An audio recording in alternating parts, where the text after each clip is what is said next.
Practical 41 TS Grewal, ठीक है, practical 41 TS Grewal full, यानी कि पूरा करना है। क्वेश्चन पढ़ लेते हैं पहले, हम थोड़ा सा क्वेश्चन समझाते हैं। कर रहे हो ना तरुण साथ साथ क्वेश्चंस को? कोई दिक्कत तो नहीं आ रही? पूरे बैच में एक बच्चा नहीं है जो डाउट पूछ रहा हो। Ram Manohar and Joshi were partner in a firm. Manohar retired and his claims including his capital and share of goodwill was rupees 1,80,000. यानी कि हमें उसका क्लेम दिया हुआ है जिसके अंदर उसकी कैपिटल है और उसकी गुडविल है। There was an unrecorded furniture estimated 9,000. एक 9,000 का फर्नीचर है, half of which was given for an unrecorded liability of 18,000 in settlement of claim of 9,000 and remaining half was taken by Manohar at a discount of 10% in part satisfaction of his claim. Balance of Manohar's claim was discharged by bank draft. Pass necessary journal entries to record the above transactions. तो सबसे पहले बच्चों ये देखना पड़ेगा आपको कि जो हमारे पास अनरिकॉर्डेड फर्नीचर था वो 9,000 का था। अब इस 9,000 के फर्नीचर का आधा, हाफ ऑफ विच, यानी 4,500 रुपए का फर्नीचर, 4,500 रुपए का फर्नीचर हमने अपनी एक अनरिकॉर्डेड लायबिलिटी जो की है 18,000 रुपए की, उसके 9,000 के सेटलमेंट के बदले दे दिया। यानी हमारे पास दो चीजें हैं, 9,000 रुपए का अनरिकॉर्डेड फर्नीचर है और 18,000 रुपए का अनरिकॉर्डेड लायबिलिटी है, ठीक है। तो जब हमारी 18,000 रुपए की जो अनरिकॉर्डेड लायबिलिटी है उसमें से आधी लायबिलिटी यानी 9,000, उस लायबिलिटी का पेमेंट हमने आधे फर्नीचर यानी कि 4,500 से किया है। तो बच्चों जब अनरिकॉर्डेड लायबिलिटी को अनरिकॉर्डेड असेट से क्लियर करते हैं तो इसकी कोई जनरल एंट्री नहीं होती, क्योंकि जो चीज रिकॉर्ड ही नहीं है वो बाहरी बार खत्म हो रही है तो उसका क्या सेंस है, ठीक है। तो ना तो आप 9,000 रुपए की अनरिकॉर्डेड लायबिलिटी को कहीं मेंशन करोगे जो पेड ऑफ हो गई है बाया 4,500 के अनरिकॉर्डेड फर्नीचर से। तो अब क्या पिक्चर रह गई?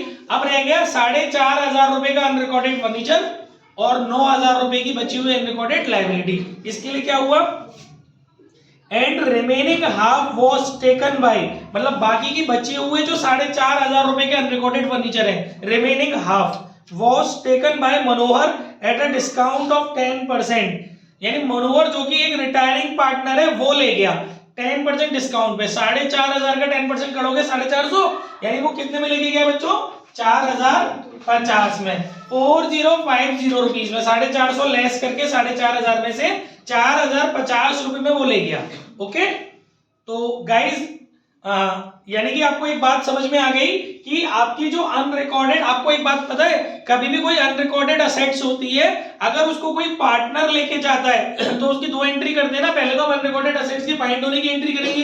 क्या एंट्री करेंगे उसकी? आप recorded assets account debit to revaluation होगी ना दो entry,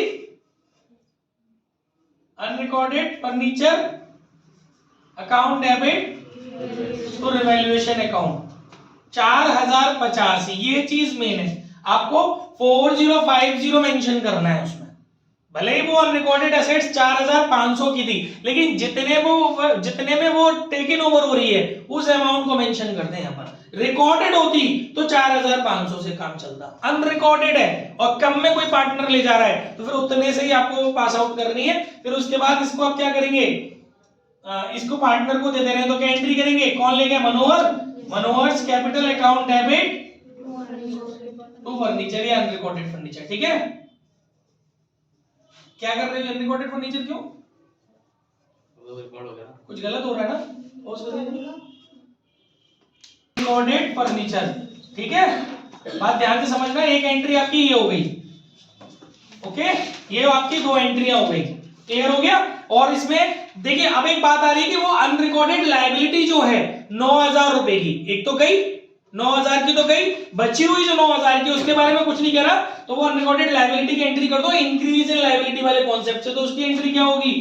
revaluation account debit to unrecorded liability, ठीक है, वो 9,000 रुपए से, क्योंकि उसके बारे में कोई बात नहीं हो रही है ना, ठीक है बच्चों, तीन बात समझ में आ गई। अब आप रिवैल्यूएशन अकाउंट अपना बंद करेंगे, रिवैल्यूएशन अकाउंट को रफ में कैलकुलेट करेंगे, बैलेंसिंग करेंगे उसकी, और वो जो प्रॉफिट आएगा या लॉस आएगा वो तीनों पार्टनर में आप लोग उसको डिस्ट्रीब्यूट कर देंगे। मैं इससे आगे नहीं करा रहा, ओरली बता रहा हूं, घर से करना। तीनों पार्टनर में आप उसको डिस्ट्रीब्यूट कर देंगे उनके रेशियो में, राइट। उसके बाद आपको फिर से हिसाब निकालना पड़ेगा, किसका? मनोहर का, है ना। मैं आपको बता दूं, वो जो आपको इसमें लॉस आएगा बेटा, वो लॉस आएगा आपका 4,950 रुपए का, उसको आप तीनों में बांट देंगे। फिर इसके बाद आप मनोहर का हिसाब निकालेंगे, क्योंकि मनोहर का हिसाब कितना दिया हुआ था? 1,80,000 दिया हुआ था ना। उसमें से बच्चों एक तो उसकी कैपिटल इससे डिक्रीज हो जाएगी 4050 से, और एक वो जो 4,950 रुपए है, इसमें रेशियो क्या है? तीनों का इक्वल है। तो मैं आपको बता ही देता हूं, 1,80,000 में से एक तो 4,050 रुपए कम हो जाएंगे मनोहर के, और एक जो 4,950 रुपए का लॉस आ रहा है जो तीनों में इक्वल बटेगा 1,650, वो लेस हो जाएगा। अब इनको लेस करने के बाद जो बचेगा वो बचेगा तुम्हारा 1,78,350, सही है? 1,78,350 बचेगा, 350 1700 हो रहा है, कैसे बचेगा 1,78,350?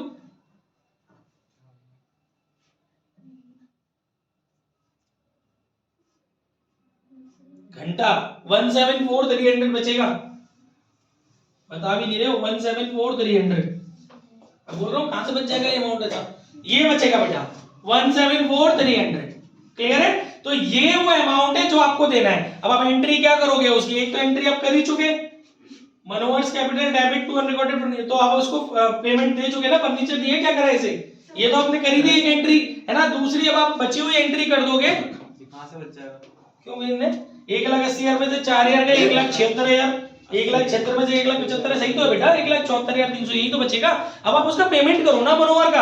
अब आपको सीधे सीधे बस एक एंट्री करनी है मनोहर को पेमेंट करने की, Manohar capital debit to bank account 1,74,300, उसमें मिक्स करके दे दी एंट्री। हम अलग अलग कर रहे हैं, उससे क्या दिक्कत है भाई? मैंने पहले फर्नीचर देने की कर दी, रिवैल्यूएशन का लॉस बांट दो, बाद में फिर मैं पेमेंट की करते रहूं, जरूरी थोड़ी ना कि एक साथ एंट्री की जाए, बुक में एक साथ कर दी है, उससे क्या मतलब है? क्लियर हो गया? कोई भी बात नहीं समझ में आई हो तो पूछ लो, बहुत सिंपल सा कॉन्सेप्ट है। इसमें आपने अनरिकॉर्डेड असेट्स और अनरिकॉर्डेड लायबिलिटीज को आपस में कैसे फिनिश करना है वो समझ लिया।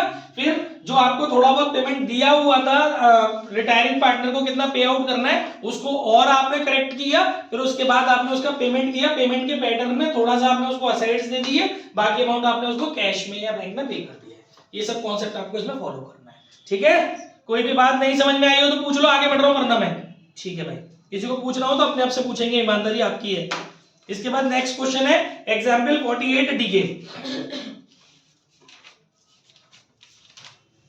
एग्जाम्पल 48 देखिए, इसमें पार्ट लिखा है। अब जो बच्चे कह रहे हैं बहुत सारे क्वेश्चन है, ध्यान से देखिए, मैं केवल पार्ट ज्यादा दे रहा हूं ताकि आपके पास लोड भी ना आए और रिदम भी बनी रहती। पार्ट इसमें क्या करना है, केवल सी पॉइंट है ना, मैंने सी पॉइंट में ग्रीन पेंसिल चलाई है। इसमें देखिए बेटा, इसमें वैसे जो पार्टनर है पुराने वाले वो है पीहू, गीता और नीता। पीहू, गीता, नीता तीन पार्टनर है, और इसमें बेटा रिटायर जो हो रहा है वो नीता हो रही है, ठीक है। अब हमारा सी पॉइंट है प्रोविजन फॉर डाउटफुल डेब्ट to be raised to the 10% of debtor, मतलब जो पीवीडी है वो डेटर का 10% होनी चाहिए। The excess provision being created from general reserve, अगर जो जरूरत पड़ रही है आपको पीवीडी मेंटेन करने की, जो भी एक्सेस आ रहा है पीवीडी बनाने के लिए वो आप जर्नल रिजर्व में से निकालिए, ऐसा बोला गया है, ओके। और balance of general reserve to be distributed among the partners. सबसे पहले आप एक देखिए, आपके डेटर्स इस क्वेश्चन के अंदर 25,000 के हैं, तो बेटा पूर्वी 25,000 का जब आप 10% करोगे तो वो आएगा 2500, और आपके पास ऑलरेडी जो पीवीडी है वो 1300 की है, तो जो एक्सेस पीवीडी की नीड है वो 1200 हो गया। 2500 में से 1300 जब आप लेस करोगे तो जो आपको जरूरत है पीवीडी बनाने की वो है 1200 रुपए। तो ये जो 1200 रुपए की पीवीडी है इसको आप जनरल रिजर्व से क्रिएट कर रहे हैं, तो इसकी एंट्री होगी general reserve account debit to PVD 1200 रुपए की, ठीक है। फिर अब आपके जनरल रिजर्व वैसे ऑलरेडी 9000 के थे, पर 9000 के जनरल रिजर्व में से 1200 रुपए के जनरल रिजर्व आपके खत्म हो गए। अब 9000 में से 1200 जब आप लेस कर लोगे 7800 रुपीस के जनरल रिजर्व आपके बचेंगे, वो आप ओल्ड पार्टनर्स में ओल्ड रेशियो में डिस्ट्रीब्यूट कर देंगे, ठीक है। और जो बैलेंस शीट में वो आपकी पीवीडी जाएगी वो 2500 जाएगी 25,000 में से जो माइनस होगी। समझ में आया या कोई दिक्कत? एंट्री बता दी मैंने आपको और उसका प्रोसीजर बता दिया, जनरल रिजर्व को डिस्ट्रीब्यूट करना है और नई बैलेंस शीट में कैसे रिप्रेजेंटेशन करना है। बस इस पॉइंट में इतना ही था। इसके बाद नेक्स्ट क्वेश्चन है हमारा बच्चों 49 एग्जाम्पल डी के। इसको भी मैंने पार्ट के रूप में रखा है, एक पार्ट सॉल्व करना है। इसमें पार्ट है इसका, इसमें वैसे देख लीजिए खुशबू, लीना और मीना 3 पार्टनर हैं, खुशबू, लीना, मीना, और जो पार्टनर रिटायर कर रहा है वो लीला है। ऊपर लिखा है लीना, अच्छा लीला ही है, मेरी गलत भूल गई है। खुशबू, लीला और मीना 3 पार्टनर है। लीला रिटायर कर रही है इसके अंदर। तो बेटा इसमें जो 5th पॉइंट है वो ये कह रहा है Leela was to be paid 20,800 through cheque, उसको 20,800 रुपए का चेक देना है। एंड जो उसका बैलेंस बचेगा was to be paid in 2 equal quarterly instalment. अभी इस बारी जो इंस्टॉलमेंट है वो क्वार्टरली है, हाफ ईयरली नहीं है, क्वार्टरली इंस्टॉलमेंट है। ठीक है, स्टार्टिंग फ्रॉम 30 जून 2015। डेफिनेटली जब आप 1 अप्रैल 2015 को रिटायर करोगे तो आपका जो इंस्टॉलमेंट बनेगा वो 30 जून 2015 को ही तो बनेगा, पहला 3-3 महीने बाद, साल में 4 बार। जो कल नाटक साल में 2 बार हो रहा था ना, वो नाटक आज साल में 4 बार होगा।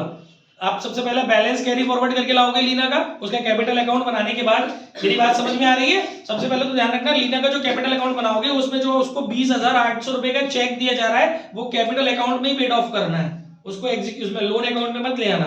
तो उसकी एंट्री आपको पता भी होगी, Leena's capital account debit to bank, cheque दे रहे हो तो टू बैंक। ठीक है, 20,800 रुपए, तो ये एंट्री आपकी उसके कैपिटल अकाउंट में ही जाके कनेक्ट हो जाएगी।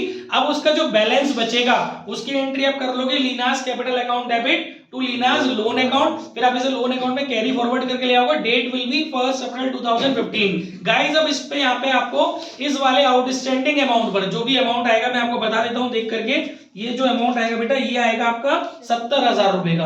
ये जो 70,000 का अमाउंट आएगा इसमें आपको 3-3 महीने के हिसाब से इंटरेस्ट निकालना है ना। रेट ऑफ इंटरेस्ट जो है इनकी वो इन्होंने रखी 10% पर एनम, 10% पर एनम के। अच्छा अगर by chance per annum word नहीं लग रहा होता ना तो क्वार्टरली में वो टाइम का वो नहीं देखते, टाइम फैक्टर कंसीडर नहीं करते, सीधे सीधे 10% निकाल देते, क्योंकि फिर हम ये मानते हैं कि वो जो रेट ऑफ इंटरेस्ट है वो कंसर्न पीरियड से ही कनेक्टेड है। ठीक है, तो आपको सीधे सीधे 10% निकाल करके 3 महीने का निकालेंगे।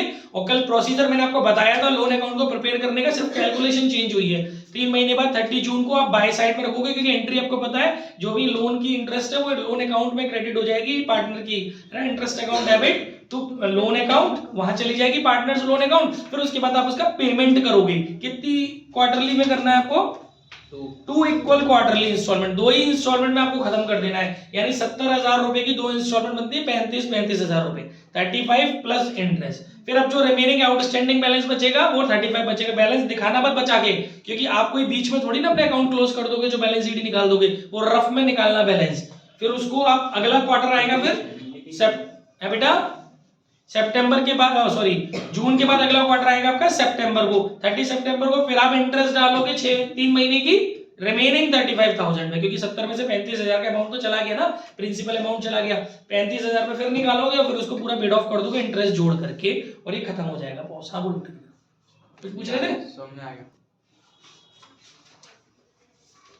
मैं अपनी तरफ से पूरी कोशिश करा रहा हूँ कि सारी बातें आपके सामने आ जाए। अब आप नहीं पढ़ोगे वो आपका अपना फैक्टर है। मैं पूरी कोशिश कर रहा हूँ छोटी से छोटी और बड़ी से बड़ी सब बातें चैप्टर में जो हैं छिपी हुई वो आपके सामने हो और एक जगह ऑर्गेनाइज्ड हो, ताकि आप जब भी दोबारा रिवीजन करो तो आपको सारा स्टफ एक जगह ऑर्गेनाइज्ड मिल जाए। Example 47 TS Grewal. देखिए इसमें कह रहा है Rakesh the retiring partner is to be paid 4,50,000 in settlement of his claim. हमको उसको 4,50,000 रुपए देने हैं। ठीक है, the continuing partner Ajay and Vijay give him furniture. अब हमने उसका पेमेंट किया किसी और इन काइंड में कर दिया है, कैश की जगह किसी और प्रकार से हम उसका पेमेंट कर रहे हैं। 80,000 रुपए फर्नीचर दे रहे हैं, 1,40,000 का व्हीकल दे रहे हैं, इन्वेस्टमेंट 30% दे रहे हैं, और ट्रांसफर द बैलेंस अमाउंट, और ये भी बता रहे हैं उसके लोन अकाउंट में कितना पैसा हमने ट्रांसफर किया, 1,88,000। गाइस बहुत प्यारी चीज पूछी है इसने, पास द नेसेसरी जर्नल एंट्री। एक तो आपको एंट्री बतानी है पेमेंट मेड टू राकेश की, also determine the value of investment. आपको इस क्वेश्चन में ये तो बोला है कि इन्वेस्टमेंट की कीमत का 30% आप उसको दे रहे हो, मतलब जो भी हमारी इन्वेस्टमेंट की बुक वैल्यू है उसका 30% हम उसको दे रहे हैं, बट ये नहीं बताया कि इन्वेस्टमेंट की बुक वैल्यू कितनी है, वो हमसे फाइंड आउट कराइए। तो गाइस सबसे पहले काम करते हैं, एंट्री को समझने की कोशिश करते हैं। जब आप किसका पेमेंट कर रहे हो? राकेश का। जब आप राकेश का पेमेंट कर रहे हो तो राकेश की कैपिटल हो जाएगी डेबिट, और ये भी बताया कि कितने अमाउंट से करना है, 4,50,000 रुपए से, तो वो अमाउंट हो जाएगा डेबिट। क्रेडिट में वो चीजें डाल दीजिए जिससे आप उसका पेमेंट कर रहे हैं। व्हीकल दे रहे हैं आप उसको कितने का दे रहे हैं व्हीकल, 1,40,000 का, और 80,000 रुपए का आप उसको फर्नीचर दे रहे हैं, और इन्वेस्टमेंट लिख दीजिएगा टू इन्वेस्टमेंट। अभी अमाउंट बैलेंसिंग फिगर से निकलेगा, और आप उसके लोन में डाल रहे हैं पैसे, टू राकेश लोन 1,88,000। अब डेबिट में से टोटल ऑफ क्रेडिट घटा लीजिए, जो निकल करके आएगा वो होगा 30% वैल्यू ऑफ इन्वेस्टमेंट, ठीक है, वो निकल करके आ रही है आपकी 42,000। और अगर गाइस आपको पता ही है कि ये जो 42,000 है ये 30% पर जनरेट हुई है, तो गलती मत कर देना, इसका 30% मत निकाल देना, इसमें 30% का डिवाइड निकालना, ताकि आपको 100% की वैल्यू पता चल सके इन्वेस्टमेंट की। डिवाइड मारेंगे 30% का, नेक्स्ट स्टेप में इसको सॉल्व करेंगे, 42,000 डिवाइड 30 इंटू 100, तो कुछ 1,40,000 आएगा। 1,40,000 रुपए की इन्वेस्टमेंट हो जाएगी आपकी फॉर्म में जो है, जिसमें से 42,000 रुपए वो अगले बंदे को दे दिए। बचे हुए इन्वेस्टमेंट जो होंगे इसमें से इसको घटा के जो इन्वेस्टमेंट आएंगे वो बैलेंस शीट में कैरी फॉरवर्ड हो जाएंगे, ठीक है, समझ में आ गया। इसके बाद नेक्स्ट है आपका, अब आपका अगला टॉपिक है, पॉज मारो,